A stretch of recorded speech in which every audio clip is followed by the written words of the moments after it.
Amen. Sembingelela bazalwane egameni likaJesu Kristu linabantu bonke. Siloke sithule bona ubufakazi ngayo ibhalo ukuthi yinye inkosi, yinye inkolo, munye umbhaphathiso egameni likaJesu Kristu. Umnini mandla wonke, umqali nomphelelisi wokholo lwethu. Akukho esikwenzayo angakwazi futhi okungafakazelwa nguye, noma ngabe uhle noma ngabe ubi, uyakwazi konke.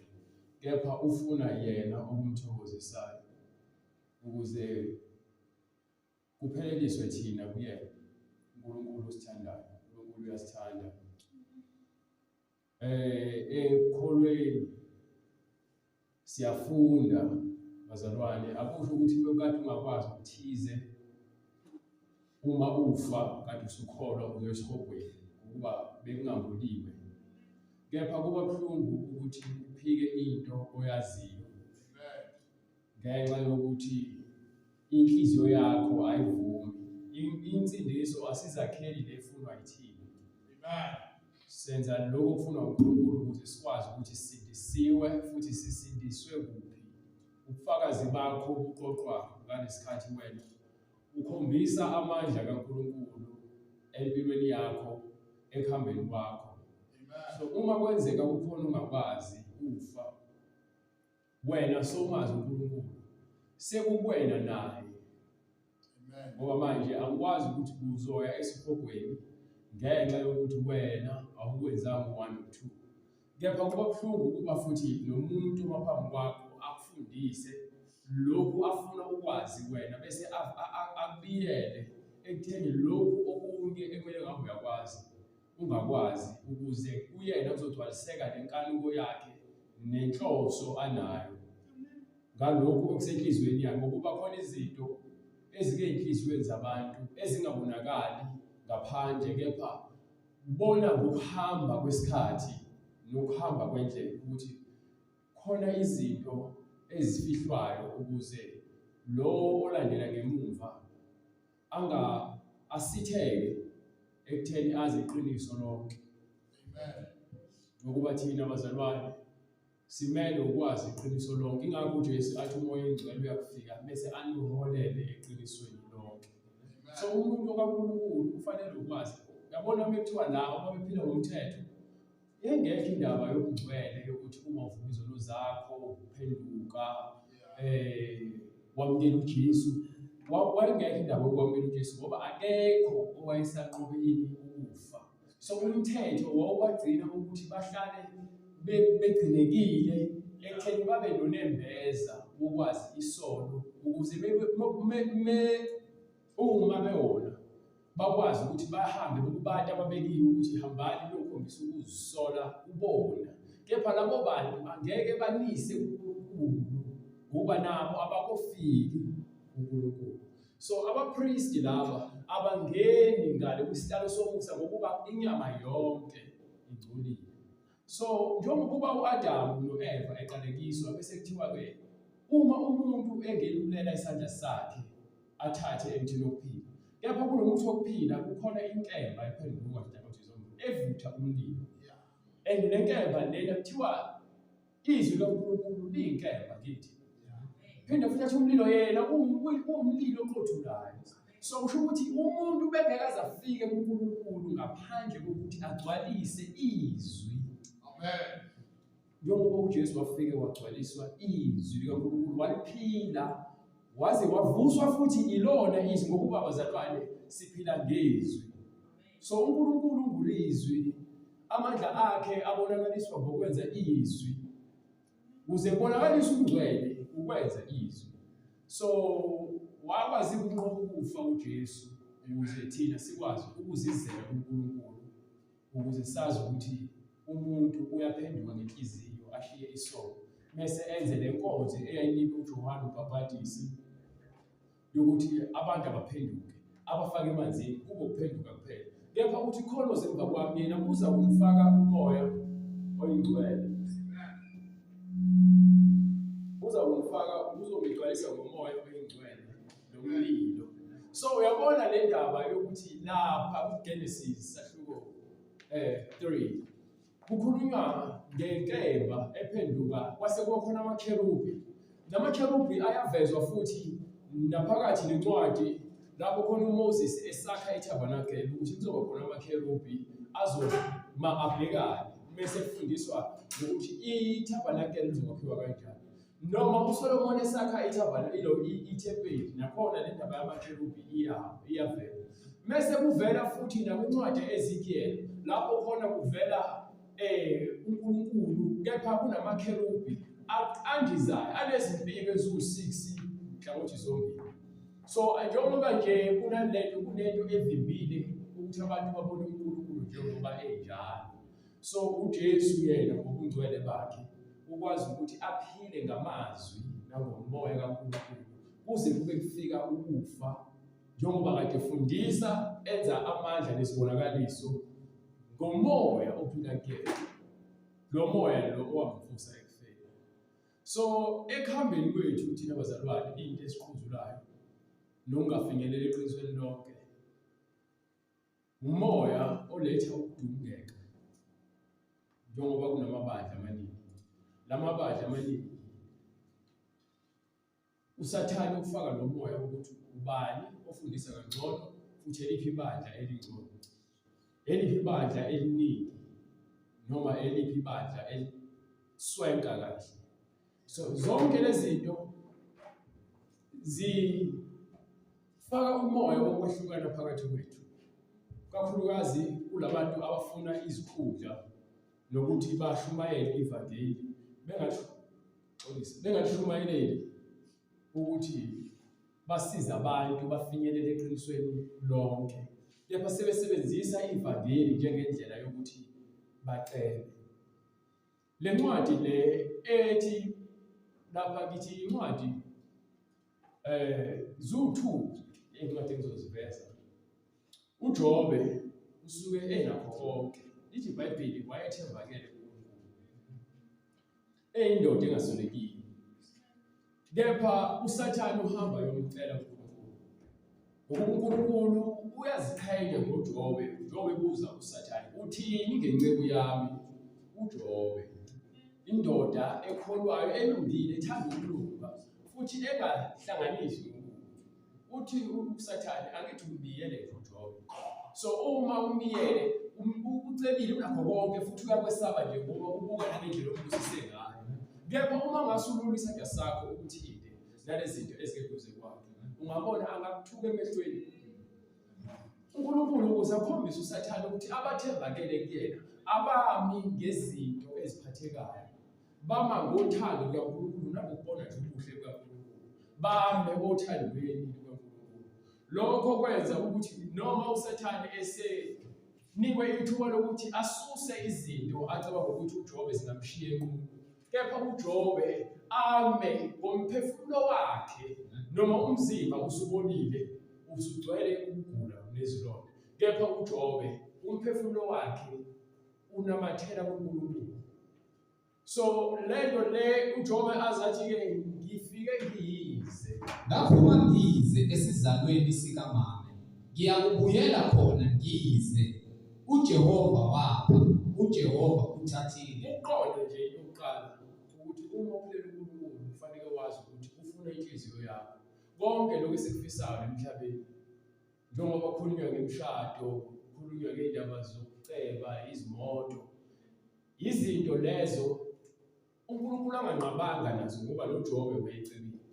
Kepha uthi uNkulunkulu inhliziyo yakho inganamatheli lezi zinto bese ziphenduka onkulunkulu bakho, ngoba yiloyo nto naleyo nto oyikhonza ngenhliziyo yakho kuze kube ngaphezulu kokukhonza uNkulunkulu. So uhlukile uNkulunkulu. So ukunderstand ukuthi ufike kunqunu nokuhamba kwakho futhi uzoshiya yonke into oyificele emhlabeni ngemuva, ngokuba asifikanga kanye kanye emhlabeni, sonke asifikanga kanye kanye. Uyabona into engishoyo? Ngifuna uyizwisise kahle futhi uyifake enhliziyweni. Ukudala komhlaba wakudala koNkulunkulu, bethi wadala izulu nomhlaba. Kepha uma esefaka izinkanyezi nelanga, esefaka ukwehlukanisa amanzi, lezo zinto akazenzi kanye kanye. Njengoba izinsuku ziyisikhombisa, izinsuku eziyisithupha ukwenza le misebenzi yonke. Lo suku lesikhombisa bese yaphumula eseqede ukwenza imisebenzi yakhe ezinsukwini eziyisithupha. So njengoba enika abantu ukuthi mabasebenze izinsuku eziyisithupha bese baphumule ngalolu suku, lugcotshwe uyena ukuze afundise abantu ukuthi ezintweni zabo bangazenza, kepha kulosuku alibusisile yena aphumula ngalo. Uphumula kwakhe namanje usaphumule akasadali lutho olusha ukuba ngale zinsuku eziyisithupha wakuphelelisa. So abantu bahluleka ukungcwelisa lolu suku uNkulunkulu alingcwelisile ngokugcina izwi, ngokuba kwakuwumyalelo bazalwane ukuthi abantu bahlale ngalolu suku, badle ukudla bakupheke ngayizolo usuku lonke, ngokuba yini lolu suku usuku olukhulu lokuphumula. So ukuphumula sikufuna, kepha emsebenzini ufuna ukuphumula ngenkani, uzuhambe ukhekheleze uyohlala emakhoneni ngoba ufuna ukuphumula. Abantu ababhema ugwayile banama-break amaningi, angashaya ama-break awu-12 ngosuku ukuze yaphume ayobhema ugwayi. So le ndaba yokungcwele yokuthi silethwe ekungcweleni, sizophunyuzwa imisebenzi yenyama, sizokhonza ngomoya. So sikhonza ngoJesu okuyena wakwazi ukukhonza uNkulunkulu ngokuzinikela ekutheni aphile impilo efunwa uNkulunkulu. Ngakho emabandleni uJesu akasamkhulu, sekumkhulu abantu abami ngaphambili. Lento yenza ukuthi kube khona-ke ukuqhekeko ukuthi nobani babambe izikhundla, ubani okhulume kakhulu kunomunye, abantu bezwa bani, abasezwa uJesu kusebenzwa abantu. So leyo nto seyicisha ukukhulu kukaNkulunkulu, seyigqamisa ukuthi thina abantu asithandi uNkulunkulu, sithanda abantu. So enye incwadi yesibili ile ncwadi yokuqala kaTimoteyu, isahluko 6 kusukela ku-verse 7 noma waqala from verse 5, ngokuba le ncwadi isibalulela izinto, inyama ezikhanukayo. Inyama ifuna izinto zasemhlabeni kakhulu, yingakho inyama njalo ihlezi iphula umthetho, yingakho inyama ihlezi ijahile, ngokuba izinto zasemhlabeni ziyayithokozisa inyama. Eyizolonke bese ithi incwadi yokuqala kuTimoteyu isahluko 6 verse 3. Uma kukhona umuntu ofundisa okwahlukile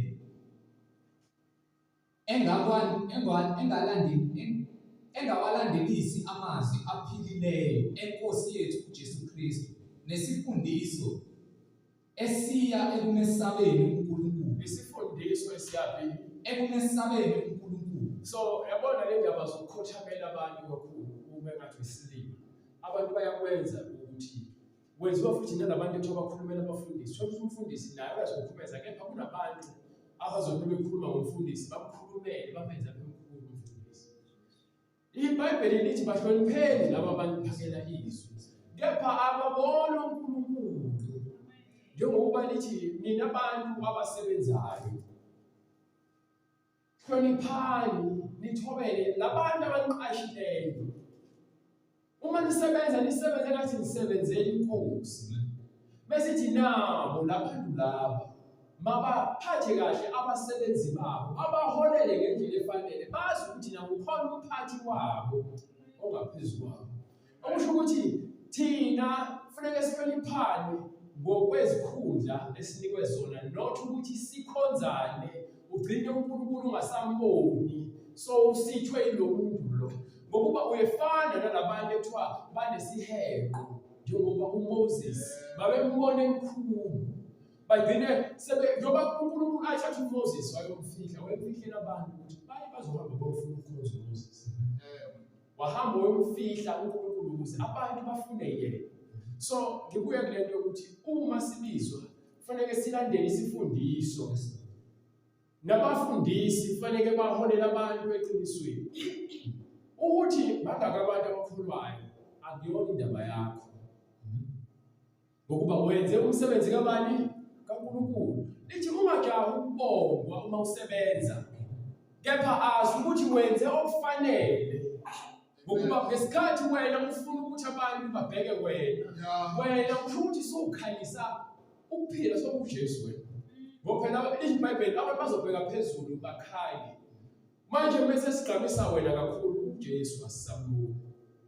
So kwenza izinto ezisho umfundisi solandela imithetho usho umfundisi. Kunezinto esingazikhuluma la sivumelane ngazo ngenxa yokuthini izinto njengoba sihlangene. Njengoba asibona umthetho kepha izinto esivumelene ngazo ukuthi lezo zinto azenzakalanga kusho ukuthi sesonile. Angeke izinto ukungena kwesikhathi ebandleni. Akubona umthetho ukuthi mengingakwenza ngalo sengizongena esonweni. Ukugcina inkonzo yokuzila ukudla azikho izithuba ezibekiwe. Uma kwenzeka lokho siba nezithuba esizibekayo sizibekele thina. Uma kungenzeki futhi kusovuma uNkulunkulu ukuthi kungenzeki. Asingakwenza lokho ukuthi ngoba ukwenza ngalokho uzoyisukweni nokunisona. Yilozo zinto ekumele siziqaphele ukuthi ngabe lezi zinto ziyahambisana yini nalesifundiso esiphilileyo. Ngibuyele lento efundiswa umfundisi Zamini akhuluma ngayo ukuthi ubheka amantombazane. Leyo nto leyo asikwazi ukuvumelana ngayo ukuba ayihambisani lezwi. Ayikho into mhlawumbe eyake yancika kuleyo nto ezweni. Ngokuba izinto ezinjengalezo ukumesaba uNkulunkulu ukwenza intando yakhe uzigcinele uNkulunkulu. Awuzigcinele abantu. Ngokuba izinto ozenzela abantu kulula futhi ukuziyeka ngenxa yabantu. Kepha uma wenzela uNkulunkulu, uNkulunkulu ukhuluma nawe usetoilet ungaphansi kombhede usucashile kumnyameni ukuthi akekho umuntu okubonayo kepha uNkulunkulu uyabona ekusithekeni. So uma sifundisa abantu ukuthi basabe ukuhlonipha uNkulunkulu bakwenze ukuzinikela ekutheni lokho kufundiswa umoya ngomprofeti, ngomfundisi, umpostoli, umalusi. Bafundise ukuthi hambani nansi indlela yokwenza intando kaNkulunkulu. Ngeke size sizwane futhi soze sazwana. Ngeke kwenzeke ngiyakutshela. Kuwumusa kaNkulunkulu ukuthi kuphenduke umfundisi atsheliwe njalo ukuthi cha lokho ebengifundisa kona bekungesikho. Thathani nansi indlela ukuba yini uyazi ukuthi ngithembile ungcono ukwenza into ungazi. Awazi lutho. Kepha uma wazi bese uphinde futhi ugoloze bese kufika isikhathi sokuthi wena uphenduke. Wena ozilahlayo. So uma uqhubeka nempakamo wena futhi uthatha nabantu baholayo ubafaka esokweni. Kukancane bazalwane. Abantu bayasaba ngesithunzi sabo emhlabeni. Abantu basaba ngesithunzi sabo emhlabeni. Baze bafune ukuzivikela ngendlela ezokwenza ukuthi bona babonakale bengathi bangcwele yikho into eronga abayenzayo. So lento yokuzama ukuzivikela yenza kube lula kuwena ukuthi wenze ubonakala ngoba uzokwazi ukuzilandulela. Ngoba wena iBhayibheli uyalazi, uyakwazi futhi ukuliphika iBhayibheli ukuze lizosho lento le ofuna ukuyenza ngendlela okukhohlakala. Lena yokuthi uJesu wasifela siphela ngaphansi komusa. Uyabona ukuthi igama eligamile yini? Umusa lokufa kwaJesu. Ufela thina. Kepha akashongo eBhayibhelini ngoba uma ekhuluma ngomlomo uzothi sifelwe umusa into ekhona eBhayibhelini leyo. Kepha leyo ukuthi masihlukanise size kuJesu sishiye umuntu omdala akayifani leyo. Sengihlangana nabantu abaningi befuna ukuphika iBhayibheli. iBhayibheli la yebo mengithi mina qala kuverse 1 ngisuke ngifuna ukuthi ulandele khona bengichaza uwazi ukuthi sisukele. Uma ngizothatha ivesi ngithi akukho sikhala esibekelwe kulesiya kuphumelela. Bese ngithi ke ubona bonke abakuzondayo nabantu abakubekela ugibe ngeke baphumelele ngenxa yokuthi wemkhonza uNkulunkulu ophilayo uzophumelelisa basazokhala ngaphansi kwezinyawo zakho. Wena ungogcutshiweyo kaNkulunkulu. Angaze ngikutshela ukuthi wena yeka ukufeba, yeka ukudaba utshwala, yeka amanga, yeka ukusela, yeka inkohliso. Lezo zinto angaze ngikutshele kepha ngikugqamisa kakhulu ukuphi uNkulunkulu kubekela izibusiso. Uzohamba ngemoto. Uzothola umkhwenyana osebenzayo. Yabona izinto lezo na ofisa empilweni yakho ukuthi zenzeke ngithembi na inyama ijabuliswa izinto ezibonakalayo emhlabeni. Lobukhazikhazi nobuhle basezweni. Kepha uNkulunkulu uthokoziswa uthando lweqiniso nokwenza iqiniso nokuqotho. USathane ujabulisa imizwa, uNkulunkulu uyayiphoxa imizwa. Ngoba kunzima ukuthanda uNkulunkulu. Loqala leyo. Ngeke ukwazi ukuthanda umakhelwane wakho uhlule ukuthanda uNkulunkulu. Ngeke uthande uNkulunkulu uhlule ukuthanda umakhelwane wakho. Yabona izinto lezi zimelene. Ukuba ukuze wena uthande umakhelwane, qala uthande lento eshiwo uNkulunkulu ezokutshela ukuthi yenza lento kulo muntu. Lapho kuzobe sokwazi ukuthi ngiyamthanda uNkulunkulu ngoba ngiyalizwa izwi lakhe futhi ngiyayenza intando yakhe. Ngakho uma uzothanda umakhelwane wakho ngale ndlela wena efuna wena, akuyona le kaNkulunkulu ngoba le yakho ihambi iphele. uNkulunkulu indlela yakhe ayipheli. Ingakho ethi ukuphila okuphakade. So lokuphila okuphakade izinto thina abazalwane njengoba sibekiwe emhlabeni. Angithi uAdam noEva babekwa ensimini yase-Edeni. Kepha bakhishwa sebonile. So manje sebekumele balunge. Sebelungena manje uthini? Babuyele kuNkulunkulu. So nathi sibekiwe la ehlane. Njengoba nabantwana baka-Israyeli bajikeleza ihlane ukuze kusale abantu abangeke baze bangene eKhanani, abangezwa. Kungene abanjani? Labo uNkulunkulu athi bazongena kusho uNkulunkulu hayi. So kwangena bona labo ekwakuthiwa bazongena. uJafet uKhaleb noJoshua. Bona bobabili abafakaza ngokuhle ngesikhathi bebuya le eKhanani. Bese kuba isizukulwane engesona lesi siphume kuphi eGibhithe. Bathi lesi saseGibhithe iqhwaga zonke ethiwa zasala kuphi ehlane. So lento ke ukuthi uma silathi bona babelungiselelwa eKhanani, kepha thina sesilungisela izulu elisha. Izulu elisha. Ngokuba elidala liyadlula, ngitsho ngizothini? Izulu elisha siyalungiselela. Ingakho le ncwadi yeSambulo sahluko 21 verse 1 uyayifakaza le uJohane umphosoli lomvangeli uJohane. Ngase ngibona izulu elisha. Babe lapho befuna nje ukuthi lisho iBhayibheli. Ingabe sengathi ngisukela izulu elisha ngathi mhlawumbe sifune sengilazi. Ngilazi ngeBhayibheli. So leli izulu elisha ke livele ezulwini iJerusalema elisha. Okusho ukuthi lezulu lokuqala leli uNkulunkulu ayebavezela lona ngeKhanani leJerusalema leli yakuthiwa izonto leyo elale emhlabeni liyadlula. Ngoba izwe lela ekuthiwa linoju nobisi azange basebenze bafika nje sekuthiwa basusele abantu abaphile khona. Ngoba vele lalilungiselwe bona. Yazi uKhanani indodana kabani? Indodana kaHem. Wahamba wayodla ifa engelona lakhe. iKhanani lalungabekelwe nje. Wasuka efeni lakhe. Incwadi kaJoshua awangiphethe. Incwadi kaJoshua inencwadi eBhayibheli esiyona uphathe ngalo. Iyasitshela ukuthi bashima ikela ukuthi ubani nobani wahamba wayesizwe ukuthi lo Khanani lo wahamba wayezwe elangabelwe yena. Kwakuyizwe leli likaJafethi. Jafethi uyena owayebekelwe lelazo. Wahamba wayolidla yena. So uma uNkulunkulu enza isithembiso noAbrahama, lelazo ulibekele abantwana bakhe. Ngeke bafanele kugcwaliseke isiprofetho ukuze kukhishwe abantu uKhanani. Ingakho uqalekiswa abantu uKhanani. Kepha isono senziwa bani? uHem. Uyena ofika kubo kwakhe iqhubu. Bese baqala wahamba hleka yotshela abafowabo. Sasingeke isidingo sokuthi atshele abafowabo. Kwakumele yena athi ingubo ambathise. Lethu yenza ibe yihlaya. Wahamba labo bayangena bangena nengubo mivana bambathisa ngoba yena ufisa ukuhlonipha. Yena ubona uNkulunkulu kayise uhambe yotshela abafowabo. Umuntu manje lento yamjabulisa. Ufuna abantu azosizakala nabo. Usethi uNkulunkulu nozalulo wakhe uyiqalekisile uKhanani. So uKhanani yabona ukuthi uyalapha nje isizwe vele esemdlwembe. Bakhonza uNkulunkulu kugcwele ubufebe oNkulunkulu bezizwe lapha eKhanani. Uthi isizwe ngizonisa kusona nizofana naso.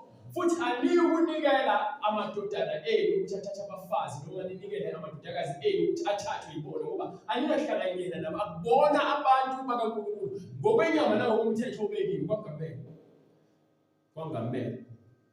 Kepha bafike lapha bangcola. Siyabona-ke sebethathwa bethunjwa. Mofunda incwadi yabahluleli ukufa kwaJoshua nabo bengaphambi kwakhe abaphila. Kuyaqala vele ukuthi basebona abantwana baka-Israyeli. Bafilisti bafike bacindezela babathuma. Iminyaka yabona into yenzeka isikhathi esincane. Kepha mofunda iBhayibheli yazi ukuthi into yenzeka namhlanje nekusasa nangalo kwakusasa. Cha, iminyaka u-400 bengenayo umprofethi kuze kufike uSamuel. Kukhona abahluleli oGideon noSamuel nobani nontombazana noDeborah bavela kanjalo njengabahluleli. Hayi ukuthi labantu labo bangabafundisi, bona bangabahluleli. uNkulunkulu bathumela ukuthi bayohlulela labantu laba abaqindezela abantu bakhe. Kepha kunamaprofethi ngoba uSamson akayena uprofethi. Kepha uyindoda yempi. Mawuzwe nje uSamson yindoda yodlala. So manje-ke kubuyele kulento ukuthi lento ethiwa isifundiso esiphilileyo sikugcina ekutheni wena uhambe ngokumesaba uNkulunkulu, ulungiselwa njengoba silungiswa sonke. Awulungiswa imina, kepha uNkulunkulu okhuluma kimi, ukhuluma ukuba ngikutshele lezinto yena afuna ngizikhuluma ukuba kuyangami. Ngabe ngihlala phansi ngibhale ukuthi namhlanje ngizothini, ngifike la naseqedile ukuthi ngizothini. So sengifika sengiyafunda phansi mhlambe ngine-laptop noma ngine-tablet noma ngine-pep ngibhale yonke into. Lokho ngikhuluma ngiqalaza phansi, ngikhuluma ngiqalaza phansi. Angidingi ukuthi avule iBhayibheli. But ngenxa yokuthi uma uNkulunkulu ekuthuma yena ukufaka amazwi akhe, afuna ukukhulume lokhu kwakhe, athi ungasabi ubuso babo ukuthi bazobuka kanjani. Vele babantu abawonke abakhuluma. So uma ukhuluma amazwi kaNkulunkulu ungalindeli ukuthi abantu bonke bathi lento isho iyo. Wazi ukuthi-ke abantu bazokuhlubuka, abantu bazokuyomolota, abantu bazokuzonda, abantu bazokuhleka. Ngoba yini? Abamuzwa uNkulunkulu, hayi ngoba bengezwa wena, awuzikhulumeli wena. Kepha ukuba womunye wabo uzohamba ofundela ukuthi ukwazi ukukhuluma nabantu ukuze bakuzwe. Usebenzise lona leBhayibheli eliphathwa abantu bonke. Kepha abantu bangayiboni lento efundiswa yilo muntu abamnyanyayo ngokuba abantu abazonda uNkulunkulu. Abantu hayi ngoba bezonda wena. Banenkinga nalokusa lo ophila kwena. Okuthiwa nawe ukaphalalisela abanye ukuchitha. Kepha bawamukeli ngokuba abantu bathi iBhayibheli bathanda ukuphila kumnyameni. Ngithi incwadi leyo bright ongiphe lapha yakuJohane sahluko 3. Sukela kuverse 9. Lapho uJesu ekhuluma Nikodemu.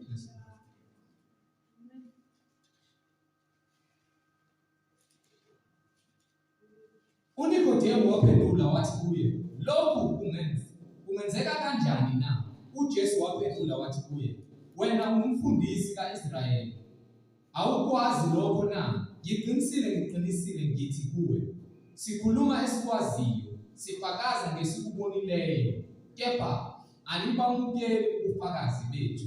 Nxa nginitshela umhlaba kanakholwa, ningakholwa kanjani uma nginitshela okwasezulwini?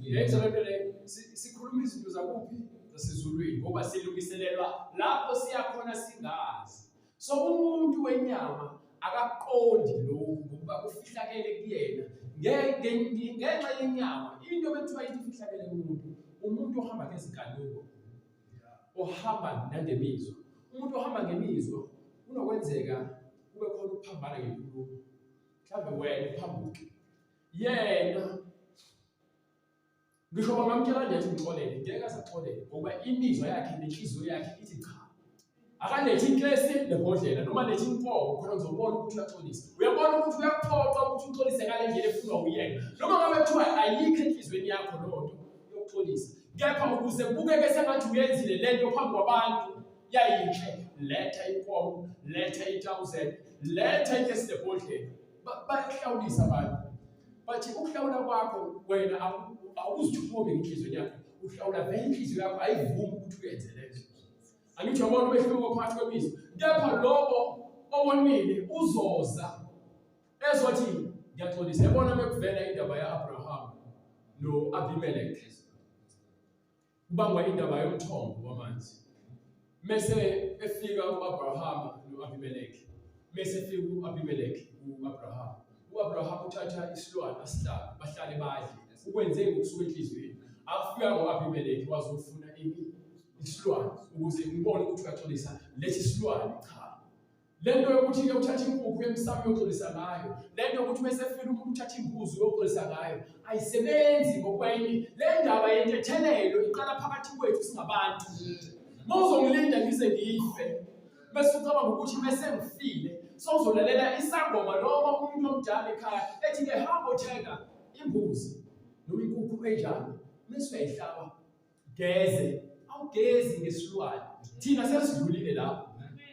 Inhliziyo ephendukayo eya kumuntu izithobe ithi Nkosi ngicela ungithethelele, noma mfowethu ngicela ungithethelele ngokubona, noma kukhona le ngigcobe khona ngiyacela ungithethelele, noma namukhuleka uthi Nkosi thethelela labo abasonayo. Ngoba nathi sifuna ukuthethelelwa kuwe. Akuyona into esisho ngomlomo ngoba kunesidingo sokuthi sisho kuphela. Kungoba le nto fanele iphile kuwena ukuthi njengoba ungumntwana kaNkulunkulu ufuna wena ukuya ezulwini. uNkulunkulu ukuze uyekela ufuneka akuthethelele wena iziphambeko zakho. Kepha wena ubambe igqubu nenzondo nomona, izinto lezi ezilimaza wena futhi enhliziyweni ukuthi ungabi nakho ukuthula, ngoba inzondo yakhe ayimlimazi umuntu ngoba akayiboni ongakwenzanga ukukhombisa ukuthi uyamzonda. Kepha kubonakala ngoba wena sowukhombisa noma sowuhleba ngaye noma sowumthakatha ukuthi wena uyamzonda. So uyabona ukuthi uNkulunkulu akanandaba nokuthi unikela ngani ngokuphathekayo, uthi nikela ngenhliziyo yakho. Akube inhliziyo yakho ekuyiyona eveza ukuzisola ngoba yena udila nani nenhliziyo. Lezi zinto eziphathekayo akanandaba nazo. So bengibuya nencwadi njengoba ngikhuluma ngokuthi uma umuntu ephenduka, uma umuntu ekholwa, ulungiselelwa iJerusalema elisha. Ithi-ke incwadi kaTimoteyu sahluko 6 lapha kusukela kuverse 3. Okay. Uma kukhona umuntu ofundisa okwahlukileyo engawamukeli amazwi aphilileyo eNkosi yethu uJesu Kristu nesifundiso esiya ngokumesaba uNkulunkulu, ukukhumele lowo. Unjani? Ukukhumele lowo. Angithi lelo bazalwane izinto esizibonayo lezi. Siyahamba imlindelo, siyahamba imingcwabo, sesibile emabandleni sabandakanyeka namanye amabandla. Akhuluma okwawo, angakhulumi lezwi leli eliphilileyo, kepha akhuluma lento ekuthiwa imvubelo. Akhuluma lento ekuthiwa imvubelo ngokuba akhuluma into ezokukhumalisa impakamo. So le mpakamo mephakama, ngabe kuphakama umuntu befundisa into engafakazela uJesu, ngabe lo muntu ungcwele yini? Engaqondi lutho, engenakho ukuqonda, kumphethe ukubuzana nokuphikisana izinto eziwukuphikisana nokubuzana okuvela kukho umhawu, okuvela kukho ini? Umhawu uvela umoya nombango nokubanga. Bazalwane, umona nokubanga nokuhlambalaza nokuzindla okubi. Cabanga kunjani? Mina bazalwane njengomhleli le emhlabeni wenzile amaphutha, and ekuhambeni kwami noNkulunkulu amaphutha ngiyawenza. Kepha into engingathandi ukuthi ngiyifakazele ukuthi isono kufanele usenze khona uzobona ukuthi uyakhona. Isono siyakufica ngalesikhathi wena unganakile. Yangizwa ngithini? Mase ungasanakile isono siyangena. Makuthiwa yima neminyango ugade. Uma wenze usuka neminyango yale kusala bani neminyango? Ngoba uwena phela fanele ube umlindi wesimo. So uma wena uzothi bese kuthiwa unikwe ithuba lokuthi wena usebenza ebusuku unogada, hamba lala emini wenene. Wena emini uhambe uphuza utshwala uphinde futhi uhambe uzihambele kumnandi wenze zonke izinto. Bese kwentamba uyongena emsebenzini, sekuyaba manje ugadile emsebenzini, ulale amakhamera akhona, bangena abantu benze baze baphuma abantu bahambe, wena ulele. Ngabe umsebenzi wakho yini? Bese kubhekwa amakhamera kuzobuza ukuthi ubukuphi. Ngoba kusho ukuthi nawe uyabanda lento beniyiplane nalabantu indlela ezochazeka ngayo. Sekubuya kuwena njengomuntu. Nami njengoba ngizikhulumela mina ngithi uma unganakile waqala wanganaka isono siyangena siyanyonyoba isono. Asiyabona wakithi kungena abantu abangena ngesakani noma ngesakhathi bangena benyonyoba bangene phambi kwakho ukhona unganakile. So lezo zinto lezo kusho ukuthi ubani kumele alungise indlela yakhe. Imina ekufanele ngiqale ngibheke angilali ngokwanele ngibhizinesi zinto zami.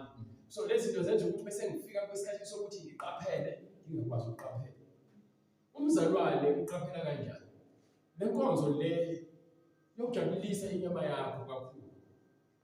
Iyona le nkonzo le eyenza ukuthi wena ugcine sokukhonza izinto ezijabulisa wena. uNkulunkulu agcine engasajabulile ngawe. Uzubone sokuphi na? Sokugaxele esonweni. Unoxhaka sokubambile eqhina. Uthola ukuthi wena ubona ngathi right ngoba uyalazi izwi. Kepha indaba inokuthini awusaliphili izwi. So isono sesiyazenzela la kuwena. So yini umuntu angayenza ukuze ahlambulule inhliziyo yakhe? Uthi incwadi yaMahubo sahluko 119 verse 9 uqala from verse 8.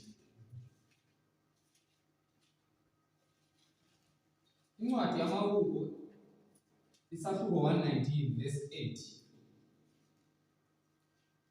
Izimiso zakho ngiyakuzigcina ungangishiyi nakancane. So uma uzoqasha umsebenzini bakuyala ukuthi kusebenza kanjani. So lesi nto bazishoyo ufuna ukuzigcine. Ngoba bese baxosha umsebenzini bazobheka ukuthi uwenzile lu1, wawenzile lu2, wawenzile lu3. Uma wenzanga khona indlela so uyasonakala ngecala ngithi. So uma uthi uza kuNkulunkulu ufanele nawe wazi izwi lakhe, yakuzigcine izimiso ongazazi. Yayizona. So kufanele uqale wazi izimiso zikaNkulunkulu ezikuyizona ozokwazi ukuthi uhlole ngazo ukuze wena ungezukulimala usoleke. Bese thina ngokwalokho insizwa iyakuyihlanza kanjani indlela yayo na? Uyakuyihlanza kanjani indlela yakho na? Ngokuqaphela okwezwi lakho. Yayizona ngishoyo. Umuntu yini angayenza ukuhlala enkosini ngokuqaphela? Ukuqaphela. So ngitshela mzalwane bekuthiwa umuntu uyavuselelwa ayikho inkonzo yokuvuselelwa. Ngoba sengithi sezofuna amavesi azofuna ukuthi lento le imvuselelo nje izwi laNkulunkulu lonke. Uma ulifunda liyakutshela ukuthi wena sowuyalekha la. Wena nomuntu lesimiso lesawusasenzi. So manje uma ukuthi uzoba nenkonzo ethize, lo nkonzo leyo uzoqamba neyo ngoba khona lephasika, khona nenkonzo ethile, khona inkonzo yomama. NgeBhayibheli bazalwane azikho lezo zinto. So uma kuthiwa ngisho inkonzo yabantwana abancane ayikho ngokweBhayibheli. Izinto zasemhlabeni lezo eziqanjwa abantu ngokubuka kwabisimo. Kepha iBhayibheli bekhuluma lapha kwincwadi kaJoshua wayesethatha incwadi kaJoshua leyo sahluko 7 bengaphosisi. Incwadi kaJoshua sahluko 7 kusukela kuverse 18 bengaphosisi Brian. No 18 ongiphe kodwa ubheke. Iveza kuSamuel uJoshua wayesefundisa wayethona uJoshua sahluko 7 kusukela kuverse 18. Wayesondeza indlu yakhe. Hayi.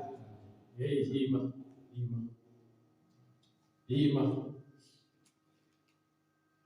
Khona incwadi engiyifunayo.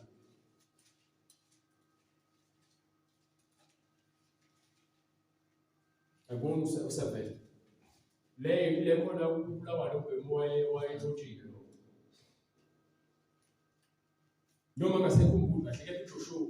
Kepha leyo ncwadi leyo iveza ukuthi wayeseqoqa abancane kusukela kwabancane kuya kwabadala wabavulela incwadi, wabafundisa ngemiyalelo kaNkulunkulu. 21 ilapho nje khona kodwa kule ncwadi eJoshua. So ngifuna ukuveza lento ukuthi izwi kaNkulunkulu bazalwane alinakho ukuthi umncane futhi alinakho ukuthi umdala. So wena uzofundiswa ngendlela yobuncane noma uzofundiswa ngendlela yobudala. Ingakho lithi iBhayibheli fundisa umntwana indlela ekumele akhule abe yiyo. Ngoba izwi uNkulunkulu esimkhonzayo uyedwa. So uma uNkulunkulu eyedwa sefuna ukuveza lento le.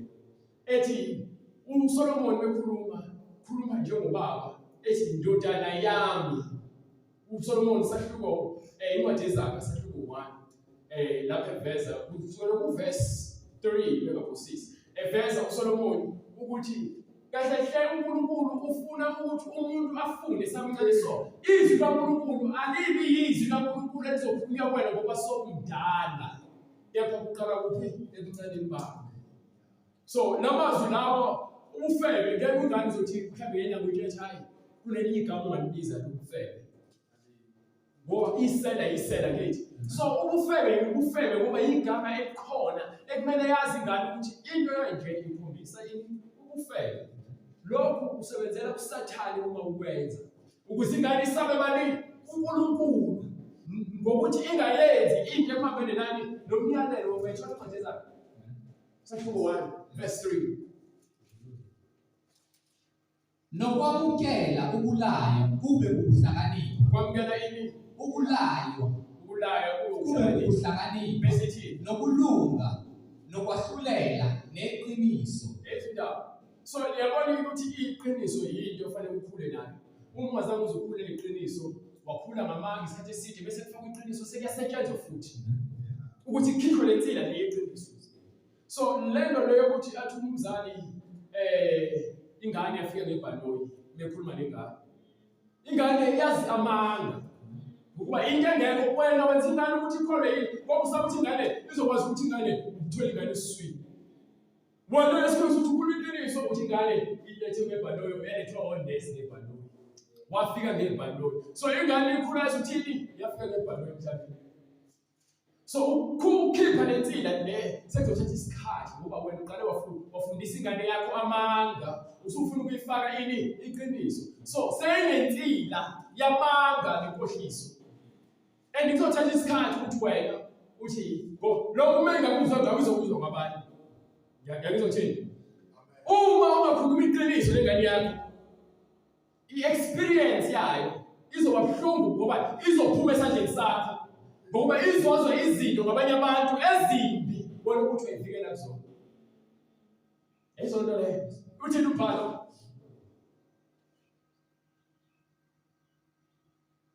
nokunika abangenalwazi ukuhlakanipha nezinsizwa ukwazi amasu ukuze ohlakaniphileyo ezwe akhubeke ebuhlakanipheni noqondileyo athole iziluleko ezinhle.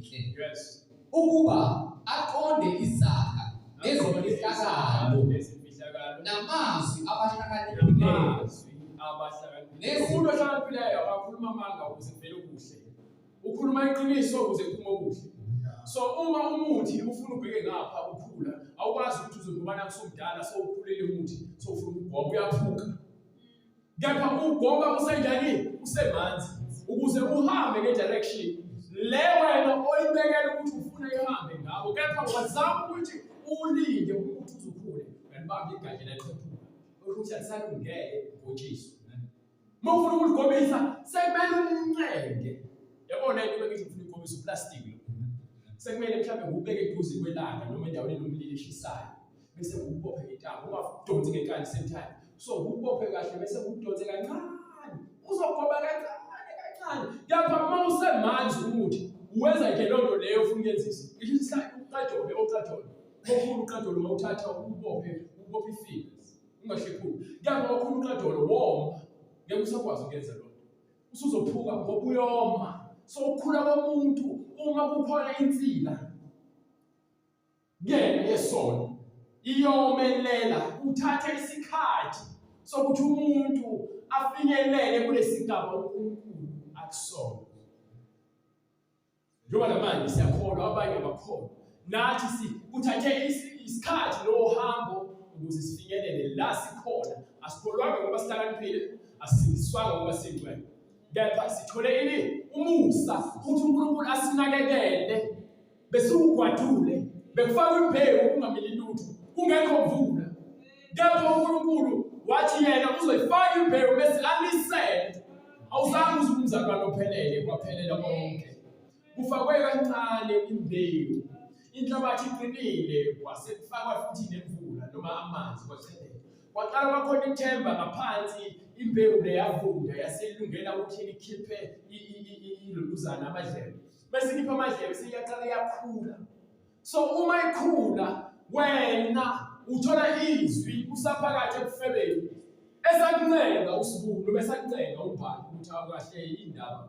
Ungakholwa nje sayikho inkinga ngoba nabantu bayakwenza. So wena ungakuboni kuyinkinga ngaleso sikhathi kuze kufinyeleliswe lapho khona seqala ke manje isihlahla sesiqina.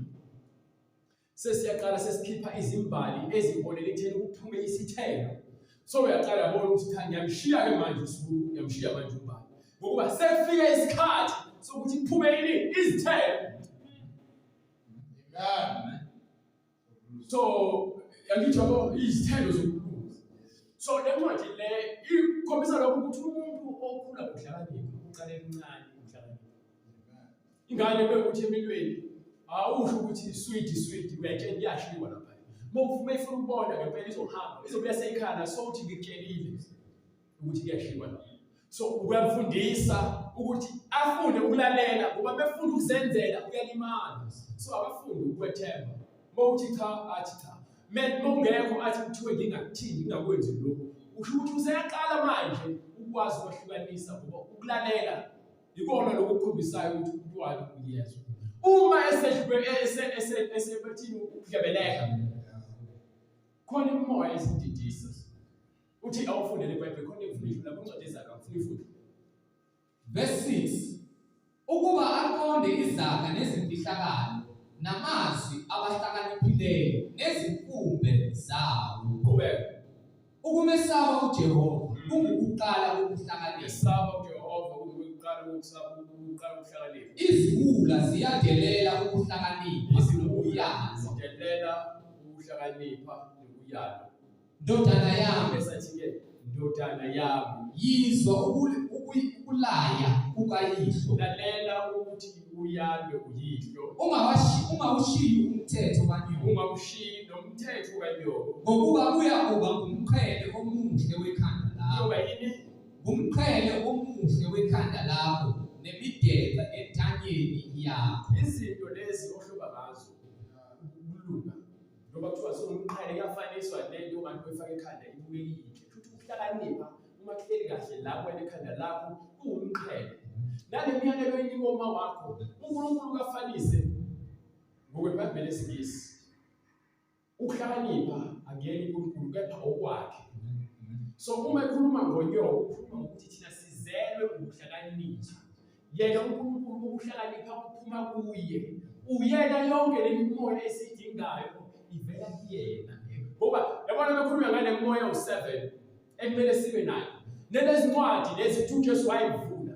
Ile ncwadi enale moya le ekuthiwa umfundisi incwadi ezakhe incwadi yesahluko 5 kusukela kuverse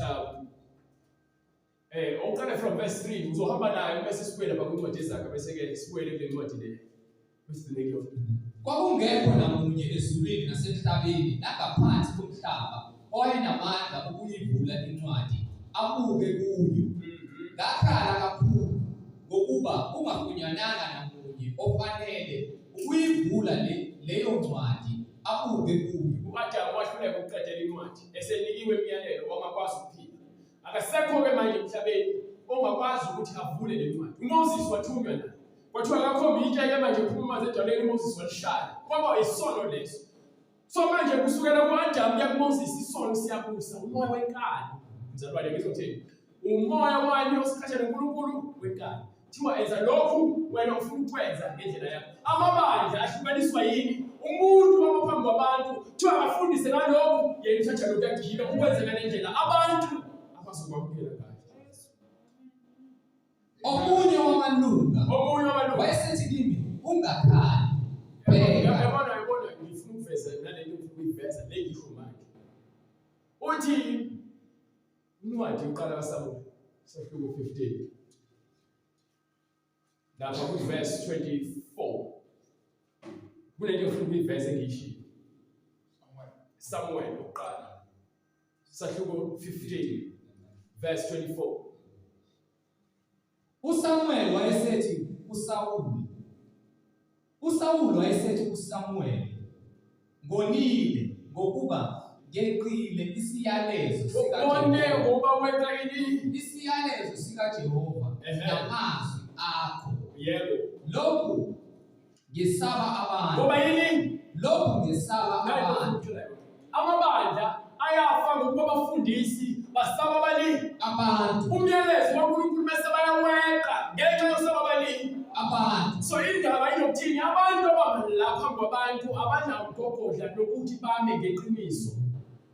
Lento lithi iBhayibheli imani izinkalo sele ziboshwe ngeqiniso abantu abaningi abanayo. Ngingamane kuthiwa uNgcolo ngizonele mina ngokuthi ngibe la ngifunze ushefu ngoba nakuthi mina ngiyisona. Angibe isoni ngedwa yaphi iqiniso ngikhulume. Noma kuthiwa ngesihogweni abanye abantu bathola iqiniso. Angisho ukuthi uright ubona.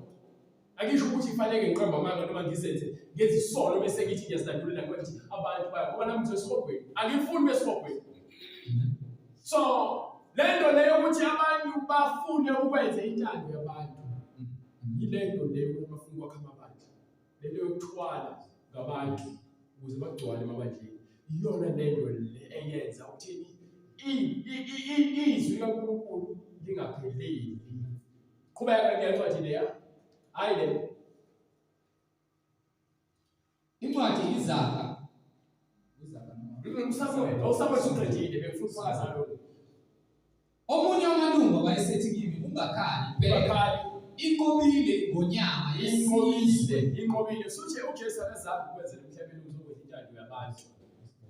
Ingakho enza izinto ngamandla kabanye kaNkulunkulu.